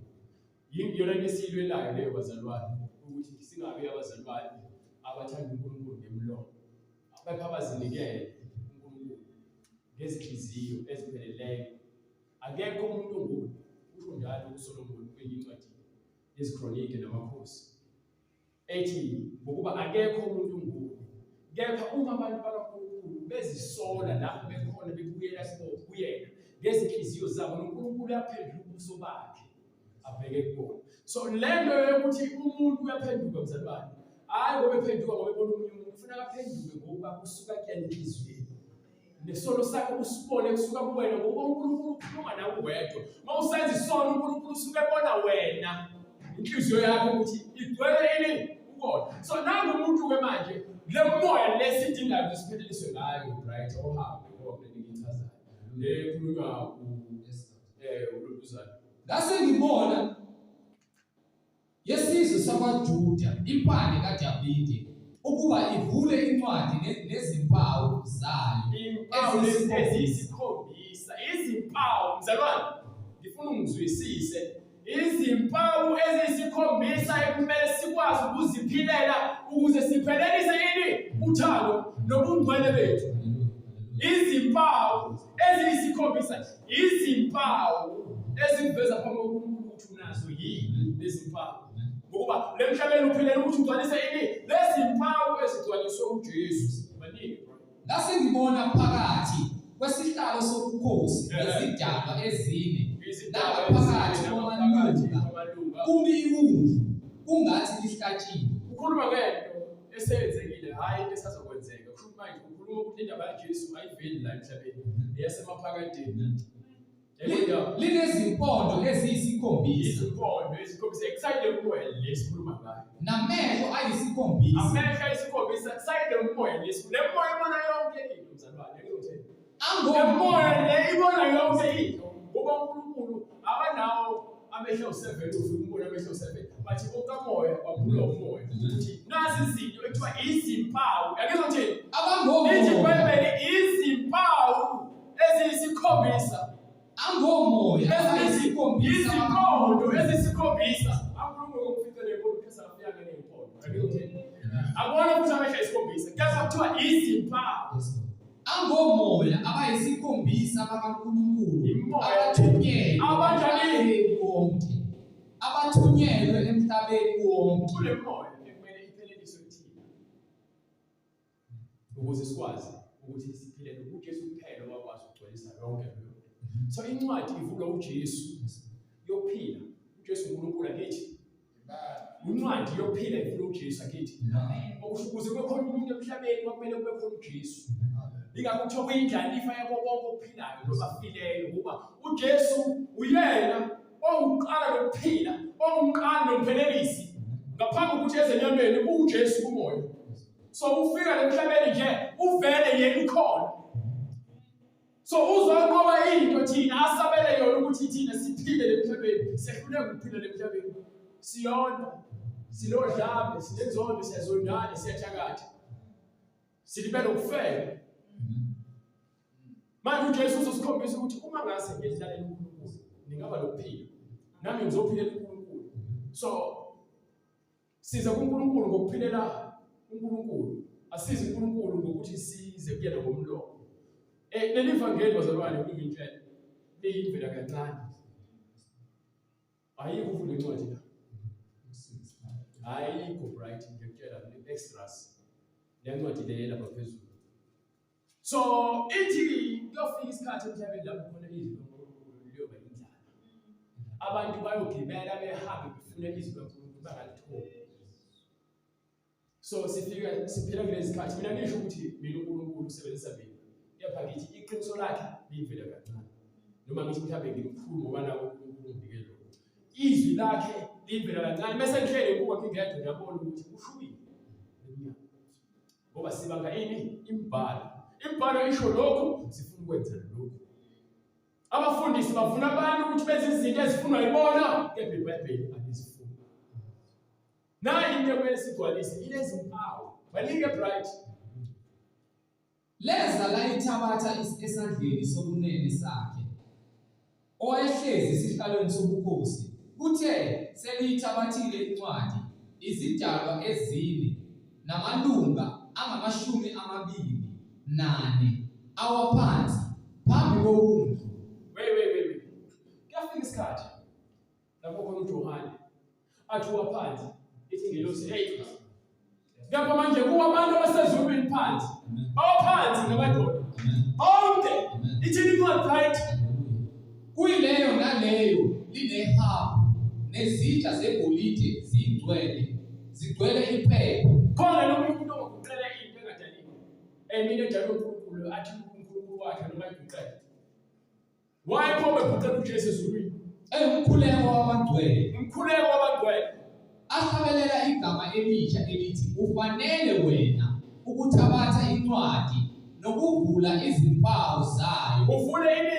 Izimpawu zayo. Umqali wendlela uyena ozosiphethela indlela. Ngoba phela njengoba ngithi mina bengithi ngizwile futhi ngifuna ungizwisise futhi kahle. Ngithe abakwazanga ukuphila ngoJesu engakofiki. Lapha ya Moses. Kepha ukufika kwaJesu ngoba uqala ukuphila ngoAdam uzophetha ngaye ukuthi ukuphila ebengikubekile yilo kusukela kuAdam noMoses. Kepha manje ngizozinqobela mina ukufa. Ngizozithathela mina ukuphila nobukhosi. Yangizothini? Angithi inkosi yokuqala uSawuli kaIsrayeli. Leyo nkosi leyo ngaphansi kwesizwe sikaNkulunkulu yalukhosi yokuqala inkosi yaphetha zisuka. Bonke abalandelayo bayaphuma endleleni bambala benza kahle. Kepha uJesu uthi yena uyinkosi. Ngokuba unqobe lento ekuyiyona esibulalayo, ebulala amakhosi amaningi emhlabeni. Isono, inkohliso, impakamo. uJesu ufika wathobeka yena. Wenza lento efuna wonke umuntu ayenze ukuze eze kule ndawo uJesu akuyona. Usho isikalo sakhe sobukhosi. Wenza kuthini? Wafike waphila impilo njengathi, wakhuluma njengathi, kepha wasitshela izinto ezijulile. Lezi zinto ezijulile bekumele zigcwaliseke ukuthi yena kufanele aqale afe bese avuke. Ngoba phela nayo le ncwadi le esibeleni nayo. So uJesu uthi umbhalo lapha kubekwe inkemba ephenduka kwendaba uthi zonke. Ivutha umlilo, amakherubhi ngapha. Umuntu akakwazi ukuya ngale. So sekuhloniphiswa ngani manje ngethabanakel ukuthi nasi isithunzi. Ngoba kuthiwa lethabanakel laliyisithunzi salokho okuzayo. And manje usafikile umzimba ukaJesu. So uJesu ufika manje uzomvula indlela lethamba lakhe ukuthi ngalomzimba ngikuwona uzali ngawo kimi. So uma sikholwa kulomzimba, ilomzimba owenze ukulunga kwaNkulunkulu konke. Ekumele sibukele kuwona. Uwona kuphela umzimba ongcwele, umzimba ophelelisiwe. So ngoJesu siza kuphi ekuphileni ukuphakathi. Ngokuba wahlatshwa wabathengela uNkulunkulu ngegazi lakho. Abavela kuyo yonke imindeni nezilimi bavela kuyo yonke imindeni. Ngabe uyiNdiya, ngabe uyiSulumane, ngabe uyikhaladi, ngabe umZulu, ngabe umXhosa, ngabe waseNigeria, umlungu. Nethenekile yonke imindeni nezilimi izilimi nabantu nezizwe. Akusesona isizwe sikayi nabantu bezizwe. Wabenza babe ngumbuso nabapristi kuNkulunkulu wethu. Sebekhonza njengababusi njengaye uJesu obusayo. Nawo sebehlala kulokhaya, sebehlala kulokungcwele. Sebefana nabapristi laba nje bekhonza lapha ehlala. Kepha bona sebekhonza uNkulunkulu. Labaya bebesithekile bosi. Ngoba bebengakwazi ukuya kwisihlalo somusa ngale kwisiheko. Ngenxa yegazi lali lesono elithile. So izilwane lezi bezingenzi ukubahlale noNkulunkulu ukubangeloni kanjani etabernacle. Bebengena ngegazi futhi bengena umfundisi oyedwa nompriest oyedwa. Kanye yakhe. Kepha uJesu yena ngegazi lakhe elingcwele. Isizathu ukuthi lokhu laba bangakwazi ukwenza abekho ngcwele. Futhi abayazi intando kaNkulunkulu. Kepha nangu uJesu yena ophila ini uNkulunkulu ukupheleleyo. So sikuba kuJesu nje njengesibonelo esipheleleyo sokuphilela uNkulunkulu. Ukuba uNkulunkulu wonke buye. Ezindaba wasithengela. Wabenza babe ngumbuso nabapristi kuNkulunkulu wethu. Babuse emhlabeni. Ngase ngibona ngezwa izwi lengilosi eziningi. Ngase ngibona ngezwa izwi lezingilosi eziningi. Zihaqa isihlalo sobukhosi nezidalwa namalunga nomumo wazo. Wawuyizigidi zezigidi nezinkulumo leyo kubonakala kwaJesu lapha kubonakala njengomuntu. Ngoba uziveza njengomuntu azoba uyena enyameni. Uyangizwa kuthini? Akabonakali uNkulunkulu kepha kuvezwa ezoba umuntu ozoza emhlabeni ukuze bakwazi ukumcacisa phela. So babona indodana yomuntu ukuba ikumuntu ozokwazi ukuthi umchaza njengami. Mina ngiyindodana kaBhekulu, indodana yomuntu. Bethu uJesu indodana kaDavide ngokwe nyama. Ngayizona right? Ngani? Ngokusithi ngezwi elikhulu. Kanike manje mara sakho 1 besibuye kwele lo ncwadi leyo. Bazalwane imnandi lento. Inenze ukuthi bemnandi ngoba kwambula imfihlakalo kulapha sekukhona. Ukuze nawe uzokwazi ukuyichaza noma kuthiwa umuntu uyakubuza ngoba ikwena ikumoya. Ayizona nto leyo awukreme la. Uyafunda ufundela ukuthi umoya agcwalise. Mawukreme uyafana nobafunda esikole ufundela ukuphasa certificate. Kepha bethi uqasha umsebenzi la kaze lutho. uPawulu icebo kaKristu. uPawulu uyinceku kaKristu Jesu. Umpostoli obiziweyo. Umpostoli futhi lo obiziweyo. Wahlukaniselwa wakhishwa kube ngumfarisi. Alithembisa ngaphambili. Wenza ivangeli likaJesu noma likaNkulunkulu alithembisa ngaphambili. Ngabaprofethi bakhe emibhalweni engcwele. Yes. Mayelana nendodana yakhe eyavela enzalweni kaDavide ngokwenyama. Ngani? Enzalweni kaDavide ngokwenyama. So eyabonakala ngifuna ke lento siqonde kakhulu. Uvele enzalweni kaDavide ngokwenyama. Okusho ukuthi lo mfanekiso lo obona manje ngokwenyama yilo uNkulunkulu awuvezile ezulwini azoza ngawo. Buka. Athi uNkulunkulu uletha iphupho kuFaro. Leli phupho leli uletha iphupho lezilwane ezicebelelo ezacebileyo. Lezi ezicebeleyo zidliwa lezi zingecebile. Minde kuvele futhi uhlobo lwezithelo ezithize ezithanda ukona. Kepha uNkulunkulu alifiki iphupho njengoba uzoliqonda. Kepha lifika ngale ndlela yena azolinika umuntu. Amnike ukuhlakanipha kwakhe ukuthi akwazi ukuthi achazele umuntu ongazi ngoba uNkulunkulu uzochazela yena yedwa bese kufanele kwenzeke. Lokhu uNkulunkulu avezile kwadida abantu. Kubenza abantu bethoba wongqeke bachaza amaphupho, achaze imbudala. Hayi abantu bakini bafuna ukuthi uye ngapha, omunye ukhuluma lokho, kufanele uthathe lokho, uphathiswe izinto ezikhulu. Kanti uNkulunkulu ukhuluma nawe. Wena uhamba wakhuluma iphupho likaNkulunkulu nabanye abantu. Kanti wena manje nawe usuyakhonza njengompristi, njengombusi. So ungaqondi uNkulunkulu ucela ukhanyisele. Kule phupho lisho ukuthini? uNkulunkulu uyakwazi ukwambulela ngesihlakalo esizokwenzeka noma ngento eseyenzakalile akuvezele. Kepha thina ngoba sinokholo okuncane sifuna ukuhambe sitshela abantu amaphupho ethu. So nale ndaba-ke ukubonakaliswa kaJesu njengendodana yomuntu. Kuthiwa kuyindodana kaDavide besabuza uJesu. Athi nginombuzo. uKristu uyindodana kabani? Baphendule ngokuthokoza, indodana kaDavide. Besathi-ke Paul, kwenzeka kanjani ukuthi uDavide umoya? uDavide usho kuphi? Umoya. Kumoya. Ngabona inkosi yami. Inkosi yathi enkosini yami. Yes. Dala ngabosobunene sami, yize ngibeke izitha zakho phansi kwezinyawo zakho. Kusho bani? Inkosi yathi enkosini yami. Kusho inkosi isho enkosini yami. Dala ngabosobunene sami, yize ngibeke izitha zakho phansi kwezinyawo zakho. So Lapho-ke sinokukhuluma abangaki. Bekuthi uDavide wathi wabona yathi inkosi enkosini yami. Ngesikhathi uNkulunkulu edala umuntu uthi akasho ukuthi asidala umuntu ngomfanekiso wethu. Ake bayabuza abanye ukuthi usho ubani unobani lapho. uNkulunkulu wabakhanda umuntu kuthiwa wambumba ngezandla zakhe. Sithina somfanekiso lesakhiwo esakhiwe izandla zikabani.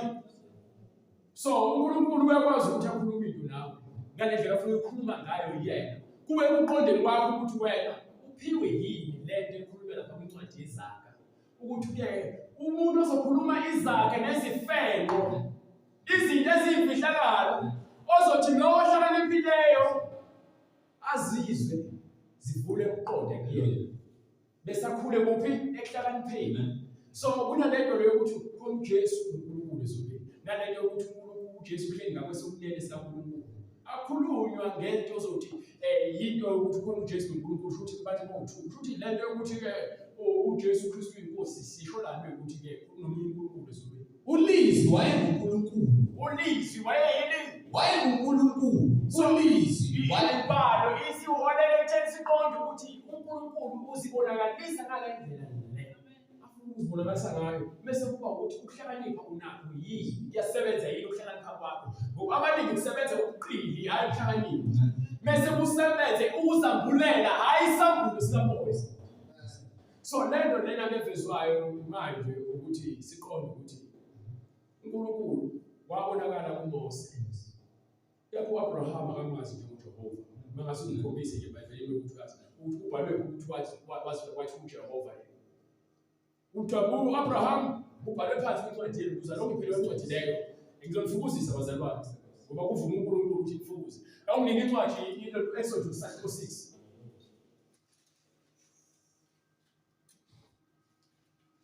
Ngisho kuvela lapho uNkulunkulu ekhuluma noMoses, enye incwadi ithi ingilosi ngoba kwavela ngani ngomoya womlilo.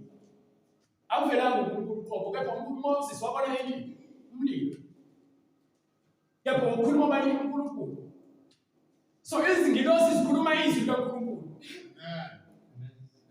Incwadi Exodus 6:2. Yes. uNkulunkulu wakhuluma kuMose. uNkulunkulu wathi kuMose wathi-ke ngikuJehova. ngingubani? NgikuJehova. Yes. Ngabonakala ku-Abraham. Ngabonakala ku-Abraham. Mina wena Moses. Ngingubani? NgikuJehova. Ngabonakaliswa ku-Abraham naku-Isaka. NakuJakobe. Njengosomandla. Ngabonakala kanjani bona? Njengosomandla. Ngabonakala njengosomandla. Kepha Ngithi wena uJehova. Kepha ngegama lami lokuthi uJehova ngangingaziwa kubo. Babe lapho, right? Angile ithola lento bazalwane. So ngiveza lento ukuthi uNkulunkulu umefuvela uvela ngale ndlela afuna ngayo. Angithi ukuthi uvela ubiza ngoJehova kuMoses. Kepha lapha kuAbraham usomanje. Kepha bese fika enyameni uJesu Kristu. So in my level, lento le. Fana uqale ka grade R. Kuphuka grade 1. Hamba wonke ama level uzofika grade 12. Uhambe ugraduate university ngoba yini? So ugcwalisiwe ngomoya wengcwele. So nabantu abeloJesu azange babe noJesu usuku olulodwa basebazi zonke izinto. Behamba naye uJesu abapostoli babengazili lutho. Bekhona kodwa imisebenzi. Ingakho wathi uAbraham awulokuzana uPetru. Wena uyindodana kaNkulunkulu ophilayo.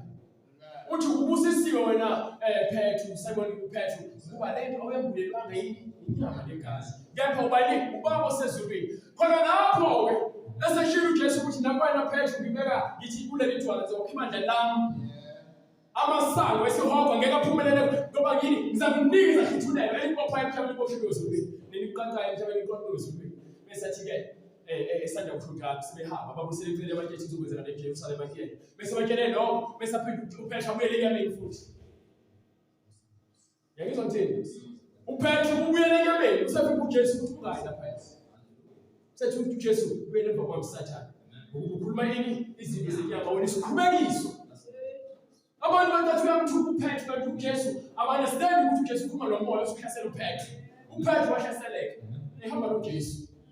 So ngibuya kulento ukuthi ke uNkulunkulu bezambula uzambula ngale ndlela le afuna ukuzambula ngayo bese kuthi wena uma ufuna ukumkela kufanele kube nesineke so kumfuna ufunde indlela yakhe bese akufundise bese akugwadisa ngalomoya lo ingakho ngithi kunama levels uma ngithi mina ngazi lapho sengiqedile ngiyafunda ukubeza izinto ngentela bazalwane ngesikhathi ngikhuluma ziyambula angikhulumi into engiyiplanayo ngiyicabangayo ziyambula kuba ngishambe encwadini yokuthise ngoba yini lento ethiwa i-reference uma ebhala incwadi bekhuluma ngento eyodwa isihlahla ukuthi simila kanjani uma ngifuna ukukhuluma ngani ngesihlahla kufanele ngikhulume ukuthi isihlahla siyamila enhlabathini nangokusho kwamfundisi uDavini ubhaleka nje encwadini yakhe ngoba noPrice futhi bafakazela uthi ke nje bakhuluma ini izwi elilodwa.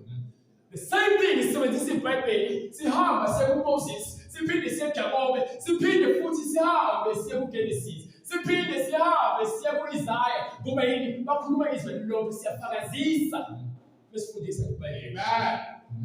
Asikhulumi ukuthi wena usizwa kanjani ungicabanga kanjani. Sikhuluma izinto ezifakazela uNkulunkulu ngoba bonke nabantu bakhuluma ngobani ngoNkulunkulu wena futhi bazwilile bahlukana ngalendaba abaxabana banokexabana bayamelana batshela amaqiniso ukuthanda ngammeli uPetru esehlala etafeni labantu abadla kudokana bezizwe ngamtshela ngathi akufanele ngoba wena uthi shumeza ngezizwe bafana abaJuda wena ukuhlala etafeni bazokwazi kanjani ukwahlukanisa yini uyamfundisa umisa endleleni khona esawusistoli uPetru ezindaba so ile ndaba elomoya lapha kwincwadi yeSamuel right sahluko 5 come on from sesecretary ngase ngibona ngezwa izwi lezingilosi eziningi zihaqa isihlalo sobukhosi nezidalwa namalunga nomumo wazo wawuyizigidi zezigidi nezinkulungwane zezinkulungwane zithi ngezwi elikhulu lifanele umuntu elahlathwayo lifanele elahlathwayo ukwamukela amandla lamukele ini amandla thina yini kumele siyamukele amandla mzalwane ngiyakuthi lithi iBhayibheli ke hambani eJerusalema nihlale nilinde nize nembathiswe amandla avela so uJesu ke wenze njani ke lifanele umuntu elahlathwayo ukwamukela amandla ukwamukela amandla 1 ngizothini kwamukela amandla into yokusiyamukela uJesu yena into ebalula kakhulu leyo amukela amandla kuzokwazi ukufakaza ngami ngila namandla qala awabani awakhe wembathiswe amandla avela ezulwini 1 nengcebo. Yini ingcebo? Njengoba sizosibekela ingcebo emhlabeni lapha nibeke ezulwini. Kusho ukuthi ukholo lwakho luyingcebo. Ezona leyo 2. Hallelujah. Nokuhlakanipha. Ukuhlakanipha lowo engikhuluma ngalo kuthiwa isi-wisdom. Le-wisdom le angithenga lifanisa nomuntu wesifazane. Lokuhlakanipha yikona lokho thina kumele uthi ngiyalithumela phakathi kwezimpisi. Nithobeke njengamajuba kepha bese lihlakaniphe njengazo izinyoka. Okusho ukuthi uyabona ukuhlakanipha kuyinto ebaluleke kangakanani? Hayi uqine, ukuhlakanipha. Okwesithathu lapho bright. Hallelujah. Nokuqonda. Nokunqoba. No, I mean bright. Ukunqoba ukuze sikwazi ukuza kuNkulunkulu kufanele sibe nokwembatha amandla. Sibe yini futhi bright? Nokunqoba. Kancane ufuna ukubathisa amandla bese kuba yini? Nengcebo. Bese kuba ingcebo. Nokuhlakanipha. Bese ke baba Nokunqoba. Ukunqoba yini ekumele sinqobe ukufa.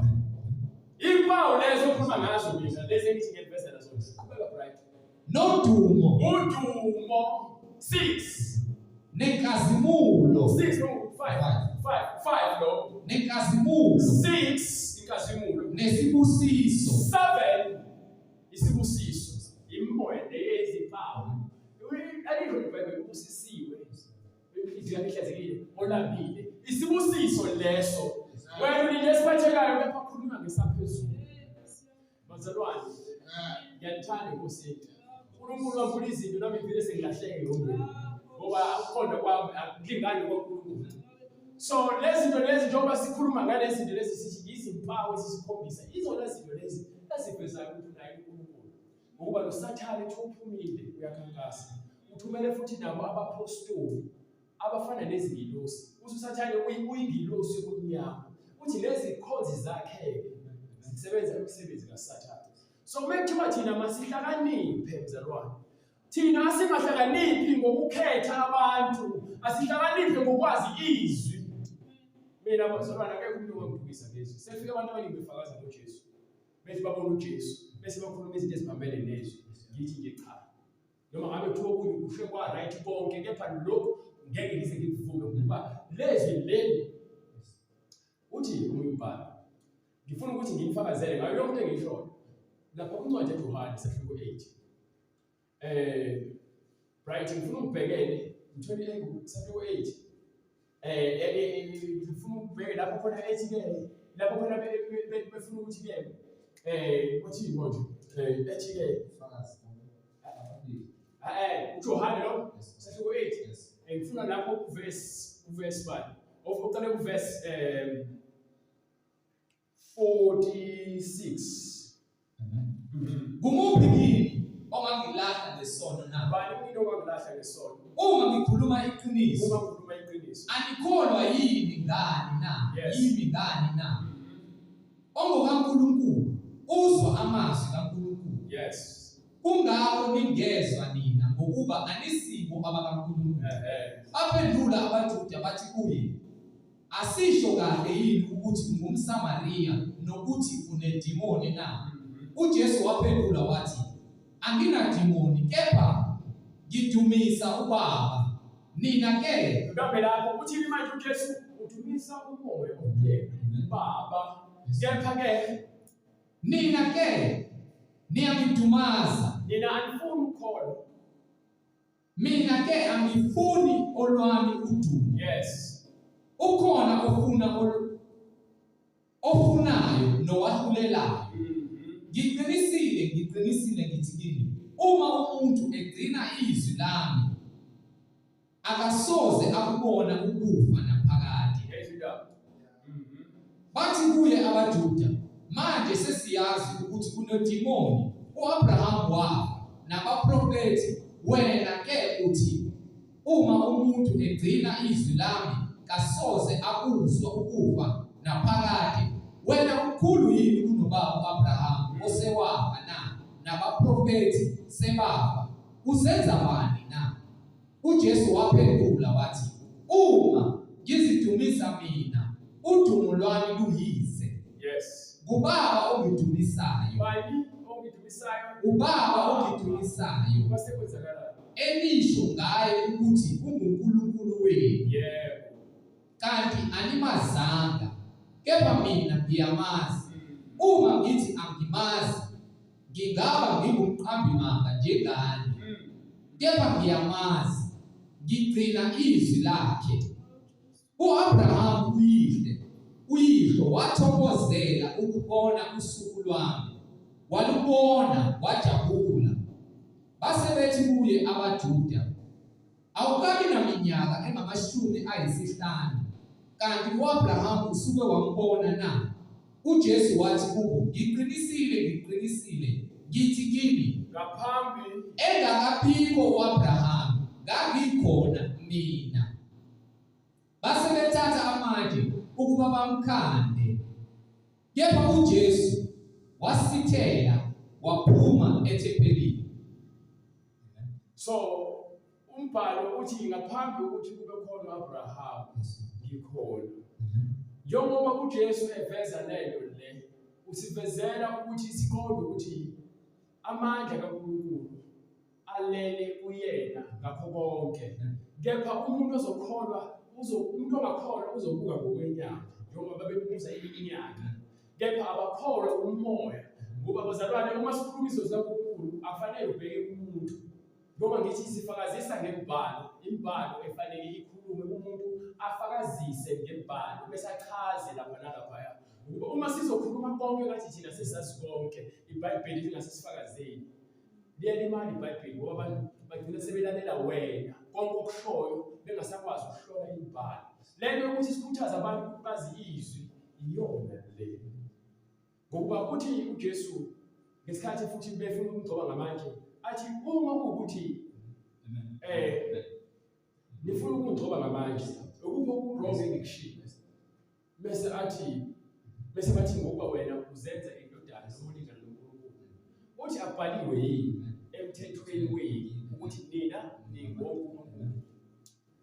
So uma ukuthi wathi bawonkulunkulu bona izwi elanikwa bona futhi izwi aliguquki. Ngifuna ukuvezela lento izwi aliguquki. So uma qhamuka umuntu manje uzofakaza mzalwane bese ashintshe phambili lezwi. Ikuphi kumele ngikukholwe bekuthi ngithi bephiyami. Beqhamuka umuntu ozothi hayi ungahamba vele indlela ya KFC yabakufanele ungayithatha. Nayo indlela engiyaziyo mina navigator eveza le yakho isiyanqamuleka. Noma kuthiwa ngiyafika lapha endleleni ngathi uzokwenza kanani. Ngoba sengihamba ngendlela efuna ubani umuntu izwi alisafakazeli lento ayisho. So lento engiyivezayo ukuthi understand izwi likaNkulunkulu, lazi lona, ukhululeke ezwini. Ukhululeke ezwini, ukholo lwakho alinyakaziswa umuntu. Mina akekho umuntu ongangirobha ngeBhayibheli. Ngoba iBhayibheli lona into engifuna ukuyazi ngqo. Ukuze ngikhuluma ngoNkulunkulu ngifakazelwe yilona. Ngoba uma uzokhuluma nomuntu ongalazi iBhayibheli, baningi abantu abalandela abantu. Ngikhuluma nje nabazalwane abasishiyile egrupini. Umzalwane nje oyedwa uzombala. Ophume waqhamuka ubaba othizeni uthi wabona uJesu, uthi abantu abayeke ukusebenza, bayeke ukufunda, bayeke ukuthenga ukudla ezitolo, funeka abantu baphile ngaleso sikhathi lesiyana. Manje kuyabonakala usisi lo ubekade eshadile washiya umkhonyana ngoba kamkhonyana ubethi usindisiwe ngendlela bengahambi ngeBhayibheli ubekuhlasa ezintweni ezithize. Bese kuzovela leyo ukuthi manje usiyahamba ushiya ingane zakhe, ushiya nabazali bakhe ingane uthi-ke ngoba wathi uJesu kufanele adele bonke. Walahla ingane zakhe wahamba wayohlala kulowo muntu walowo baba lowo. Lo kukhona ku-YouTube. So abantu abaningi bashiya bengivezela futhi umama lo se-Vryheid engivezela nabantwana labo beshiya izitifiketi zabo zasesikoleni ezemisebenzi. Ngenxa yokuthi lo baba lo uthi abenze lokho. Mesibuza ipi lento eBhayibhelini ngoba phela nangu uPaul Paul. uPaul Paul loyo makhomete esebenza. Nalabo abahlangana nabo uPriscilla ngazuba babesebenza. Nangu Luka. Udokotela inyanga ngoba phela lezi nyanga zamanje zikhohlakele akufani nezinyanga odokotela. Laba ababenza izinto ngalendlela le ehlakaniphile kaNkulunkulu. Njengoba uJesu engazange amtshela ukuthi yeka ukuba yini inyanga. Ungathewa kuzange kuthiwa yebo umthelisi. Uthi laba abathelisayo bathi senze njani? Uthi Ningafuni ongaphezu kwalokho okubekiweyo. Besho ngisho. Akasho ukuthi yekani babathelisi. Makufika amasosha ke athi thina senze njani? Akasho ukuthi yekani kwamasosha. Uthi ke ningaqaphazi nisola abantu ngendlela engafanele. Besho nto le. Kusho ukuthi ni understand ukuthi abazalwane abaningi njengoba iBhayibheli kufika abaprofethi abaningi abantu abaningi ubuhlungu kulahlekelwa abazalwane not for wena for ukuthi nje le baphume eqinisweni. Ingakho ngithi mina umuntu bezofuna ukufaka into ngomthetho ebandleni leBhayibheli engefakazeli njengomyalelo ukuthi masiyenze loyo nto leyo kufanele sibonisane ukuba uma wena ubona ikulungele yenze wena musufuna ukuthi ibe isifundiso noma ibe umthetho ngoba izolimaza abantu abaningi bese enye imfundiso engizothi ngibe la ngithi bathi manje siyaphikisana kanti thina asihlali phansi sihlolubhala. Nale ndaba leyo yomshado ngisafuna nomfundisi Dlamini sihlale phansi sihlole kusukela kuGenesis sihambe naye ukuze sizokhuluma lizwi linye ngoba nami njengoba ngithi ngiyafunda ngifuna ukuthi sihlole imibhalo bese siba lizwi linye bese phambi kwenu sikhuluma into eyodwa. Ngakhuluma okunye bese ngiza ugqamiso kwami phambi kwenu kade ngiyamhlambalaza noma yena mhlawumbe uyangidedezela mina ikwele ngabe efundisa sayifundisa kufanele sibe lizwi linye ukuze bonakale ukholo lwethu ukuthi sikhonza izwi elilodwa abazalwane. Singami ukuthi mina ngifuna bezobili ukuthi ngihlala impilo noma ngazi kangakanani sibe lizwi linye sibe moya munye. Mina anginandaba nabantu abaningi bazalwane ngifuna ukukhohlisa futhi anginandaba nokuthi abantu bayakholwa noma bakholwa. Engikwaziyo ukuthi uJesu wekuthuma uthi noma ngabe bayakholwa noma ngabe ngabakholwa kepha wena batshele. So ekubalulekile ukuthi lokho esithunyiwe sikwenze ungathi ngoba nakho sekufika isimo usuyaguquka. Hlala entweni oyiphathisiwe kuze kufike isikhathi ngoba kuthiwa loyo bekezela kuze kube sigcineni uyakusindiswa. So ilizwe incwadi bese ngiyavala usafuna ukufunda incwadi kaJoshua isahluko 8 verse 34. Okay. Ngasemuva wafunda onke amazwi omthetho. Hayi ubright useyifunde wayefuna wayithola le ncwadi. Ngithi chapter 7 chapter 8 verse 34. Ngasemuva wayesenza njani? Wafunda onke amazwi omthetho. So ubright usekwela lelo esikhuluma ngakho khona indaba ukuthi izwi leli alona ukuthi lapho basohlakaniphile. Izwi lakho ngiyoswele kuncane. Isibusiso nesiqalekiso. Isibusiso nesiqalekiso. Njengakho konke okulotshiwe encwadini yomthetho. Yebo. Akubakho uzwi kukho konke akuyalayo uMose angalifundanga uJoshua phambi kwebandla lonke lakwa-Israyeli nabesifazane nabantwana nabafokazi nabantu ababengabona bakwa-Israyeli ababeze ngokuthanda uNkulunkulu babethatha nomyalelo bawugcine ngoba uNkulunkulu engakhethi ababehamba phakathi kwabo. Ingakhathi-ke ningaphindezeli umuntu oyisihambi ngoba nanalezi ngcina kuphela. So insindiso akusho ukuthi ihleka abantu abangakholwa bathathe kancane. Qhubeka right. Suke nje abazalwane iloko nje esifuna ukuveza ngezwi kaNkulunkulu. uJesu uyasithanda and akasithandanga sesilungile usithande singcolile. Esilungisela ukuthi sikwazi ukuhlala sikhulume izwi lakhe singabantwana bakhe. Lokhu nje okwambulwa la ngeke uqonde umuntu wangaphandle. Uqonda umuntu oseqala ukwazi ukudla kwesifuni ngoba izinto ezidlulile lezi bazalwane. Ungahamba eBhayibheli abanye basale bekhamisile bethi izincwadi ezingaka ngiyakhumbula abantu abaningi badlula. Athi awu izincwadi ezingaka hayi ngeke asiristi.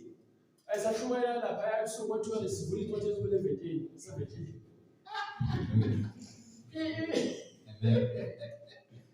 Hey Bryce those were lokululeka. Incwadi kaPetru isahluko sesibili verse 37. Sebebuza bahlabeka enhlizweni. Basebethini kuPetru. Madoda bazalwane siyakwenze njani na? Wathini uPetru? Phendukani. Kuba masiphenduke. Yiloyo naloyo abhaphathizwe egameni likaJesu Kristu. Kukho ukuthethelelwa kwezono zenu. Khona sekwamukelisa isiphiwo sikaMoya Oyingcwele. Ngokuba isithembiso ngesenu nesabantwana benu. Nesabo bonke abakude. Bonke inkosi uNkulunkulu wethu eyakubabiza. Wafakaza nangamanye amazwi amaningi abayala wathini. Zisindiseni kulesi sizukulwane esiphambeneyo. Isindiseni kuphi? Kulesi sizukulwane esiphambeneyo. Siyabonga uNkulunkulu osibizile ukuthi thina sikwazi ukuthi sibalekele ukuthi endleleni uyaqhuzuka kepha bambelela uvuke uzithuthu bambelele uhlale enkosini ngoba isikhathi esiphila kusona sinzima. And kufanele silondoloze abonke babazalwane beqhuzuka abanye bazobuya ingqondo yabo abanye izokwenzeka baduke kakhulu. Nami bengithi ngizothola ubufakazi kepha uNkulunkulu emuhle ngelinye ilanga. Uyophinda ngipha amandla ukuthi ngoba bazalwane njengoba ngitshela kimi la ngithi khona okunye engqondweni ethi ngifuna ukukhuluma uNkulunkulu aphezulu. So angikwazi ukuhlela into engizokhuluma nani. Kufanele uNkulunkulu azikhulumele ngoba usho njalo ukuthi ngizokhuluma emlomeni wakho ngokuhlakanipha. So angikwazi ukucabanga yonke into engifuna ukuyisho ngiyihlele into. Ngiyazithumela nje lokho uNkulunkulu akuvezayo kuthiwa ngimemeze ngiyamemeza. Jesu Kristu inkosi sesifana noNkulunkulu. Mpake egameni elihle lenkosi yethu Jesu Kristu uNkulunkulu namandla kuzo zonke izindlebe ezizwayo Nkosi kule ndawo esikuyo yasehlabeni siyacela uNkulunkulu namandla ukuba izikhali zethu ezikamoya uNkulunkulu namandla singakhulekeli imibuso yamandla omnyama emkhathini kuphela kepha uNkulunkulu sikhulekela ukuthi unqotshwe nomkhathi wezingqondo zethu ngezwi lakho elinamandla singagcini uNkulunkulu namandla ukusebenzisa izwi lakho libe yisikhali kokumakhelwane bethu libe yisikhali kubo bonke abasebantu besezweni kepha sicela lusebenze ezinhliziyweni nakunembeza yethu nasezingqondweni zethu ukunqoba yonke imibuso yamanga kumnyama nenkohliso ethunyelwa isitha uSathane Nkosi uDrago Nkosi emizimbeni yethu eyithempeli lakho uNkulunkulu wethu siyayihlulekisa ngegama lika Jesu Kristu oyinkosi nomsindisi siyacela ukuba imqondo yethu nezinhliziyo zethu ziguqulwe ngokwenziwa ibe yintsha ngokwemfundiso engamandla kaKristu Jesu oyinkosi nomsindisi siphinde ngokuthula nangothando ithina nomakhelwana wethu sihambe ngokwesaba uNkulunkulu wethu egameni elihle lenkosi yethu Jesu Kristu manje naphakade amen.